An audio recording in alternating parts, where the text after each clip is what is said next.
tudo bem com vocês? Eu espero que sim. Diante de tantos problemas que esse Brasil está passando, eu espero que você esteja bem de saúde. Bem, gente, todo mundo gosta de história de princesa. Então, é uma história de princesa no mês das mulheres que eu vou contar. Essa princesa ela é um pouco diferente. Seu nome? Zacimbagaba.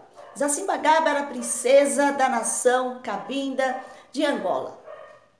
Vivia em paz com seu povo, com todos os seus problemas, como todo mundo. Porém, os portugueses lá chegaram. Chegaram e passaram a caçar sua nação como bichos. Aqueles que foram capturados, inclusive ela, foram jogados nos porões dos navios negreiros, porque eram sempre mais que um navio que ia buscar os escravos. Jogados, que eu digo, literalmente, porque no porão que cabia 150, 200 pessoas, colocavam ali 300, 350. Nesses porões, as pessoas viviam por 2 meses, que era o trajeto para chegar ao Brasil, sob condições desumanas. Ali eles defecavam, ali eles faziam suas necessidades fisiológicas, portanto, mas eles comiam e eles dormiam. Os navios negreiros eram chamados de navios tumbeiros. Não era para menos, né? Aliás, tumbeiros vem de tumba. Tumba lembra morte. Porque a maioria desses seres eram trazidos para o Brasil, mas não chegavam até aqui. Não foi o caso, felizmente ou infelizmente, para Zacimbagaba. Zacimbagaba, então, chegou ao Brasil, exatamente onde nós chamamos hoje de Espírito Santo. Lá, desembarcada, ela foi comprada por um fazendeiro chamado José Trancoso e a levou para sua fazenda para a senzala. Porém, ele notou algo diferente naquela escrava, porque por onde ela passava, os demais escravos mostravam por ela um certo respeito que não tinha por ele. Por ele tinha medo. Então imagine vocês, um homem branco, fazendeiro, escravocrata, ver uma mulher preta, escrava, ter mais respeito do que causar, né, mais respeito do que ele. Então é nesse momento que ele quer saber o porquê. O porquê desse tratamento, vamos dizer, especial que ela recebia por parte dos demais escravos. Ela então é trazida até ele e ele a violenta sexualmente e a chicoteia por vários dias. Ela não diz, né, o motivo, com medo que os negros angolanos da sua nação sejam punidos por mostrarem respeito a ela. Porém, o capataz continua o trabalho do seu patrão. Ele continua violentando-a sexualmente e a chicoteando. Mas não bastasse isso, pega-se o suco do limão, mistura-se com sal e passa no seu corte das costas, que já estavam frangalhos. Bem, diante de tanto sofrimento, ela foi vencida fisicamente e emocionalmente. E ela acaba dizendo o motivo do porquê os escravos a tratavam com respeito. A partir desse momento, o senhor, né, o seu senhor, passou a ficar com ódio daquela escrava princesa.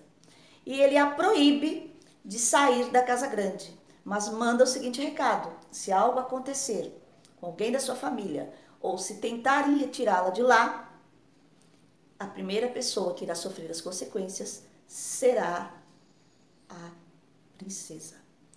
Diante disso, ela fica isolada, tecnicamente, né? Porque não dava para ficar isolada completamente naquele momento, porque tinham as mucamas, que ficavam durante o dia na casa grande, porém, à noite iam dormir na senzala. E lá, elas tiveram acesso a um pó, um veneno, feito com a cabeça da jararaca, que era bem moído e torrado e transformado em pó. Elas trouxeram até Zacimbagaba e entregaram a ela. E todos os dias, na refeição, era colocado um pouco desse pó no prato de comida do senhor José Trancoso. Ele comia todos os dias, só que ele sabia que ele poderia ser envenenado, porque isso era uma prática, vamos dizer assim, meio que normal. Os senhores, quando muito terríveis, que era o caso dele, seriam envenenados pelos escravos. Então, o que ele fazia? Ele pedia para que cada dia um escravo comesse a comida antes dele. O detalhe desse veneno é que ele não mata de imediato. Ele só mata depois de algum tempo sendo ingerido. Como cada dia ou cada 2 dias, não tinha uma regra, era um escravo diferente que comia o alimento, esse veneno não matava. Então, a Zacimba, ela teve esse cuidado, né? Esse cuidado para que seu povo não fosse envenenado, ninguém do seu povo sofresse por ela. Porém, um dia, esse veneno fez efeito, porque ele comia todos os dias, e ele acabou morrendo. Nesse dia, a senzala assumiu a casa grande. Ninguém ligado ao Senhor, José, foi espancado, foi morto ou torturado. Não, eles simplesmente libertaram todos os escravos e fugiram. Nessa fuga, eles fundaram um quilombo. Quilombo, para quem não lembra, é o local onde os escravos fugitivos se protegiam. Então, eles fundaram um quilombo à margem do Rio Doce, no meio da mata, difícil de ser encontrado. Bem, a história da princesa guerreira poderia acabar aqui. Ela tinha sido salva, estava entre o seu povo, e apesar de estar longe da África, mas ela poderia continuar vivendo uma vida aparentemente normal. Bem, não dava para ser mais normal, né? Depois de ser estuprada por vários dias, ser chicoteada até sangrar não dava. E ela sabia que tinha outros negros passando pela mesma situação. Então ela abraçou essa causa. E a partir daquele momento que ela, junto com os demais, fundaram o quilombo, ela tomou para si a responsabilidade de libertar os negros que chegassem, pelo menos naquela região de São Mateus do Espírito Santo. E foi isso que ela fez. Todas as noites, quando tinha navios negreiros ou tumbeiros, como eram chamados devido à grande quantidade de mortes que ocorriam dentro desses navios, chegavam ali no porto, ela e os seus invadiam esses navios e libertavam os escravos e levavam para o seu quilombo. Porém, isso a gente pode se dizer até que já era esperado, né? Um dia essa luta não teve um final feliz, porque Zacimba Gaba foi presa numa dessas incursões pelo navio negreiro e acabou sendo assassinada.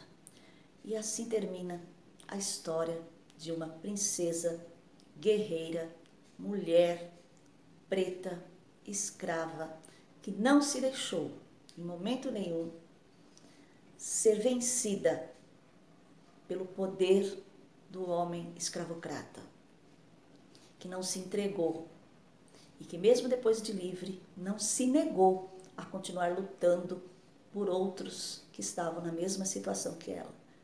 Essa é a mulher, né? A mulher, ela não se entrega, ela sempre está lutando em prol do outro. Gente, façam essa história chegar a ouvidos de outras pessoas, para que todos conheçam a história da princesa guerreira. Bem, vamos ver se a gente chega aos 400 inscritos. Preciso de vocês para isso. Fiquem com Deus, um beijo de luz e olha, boa semana.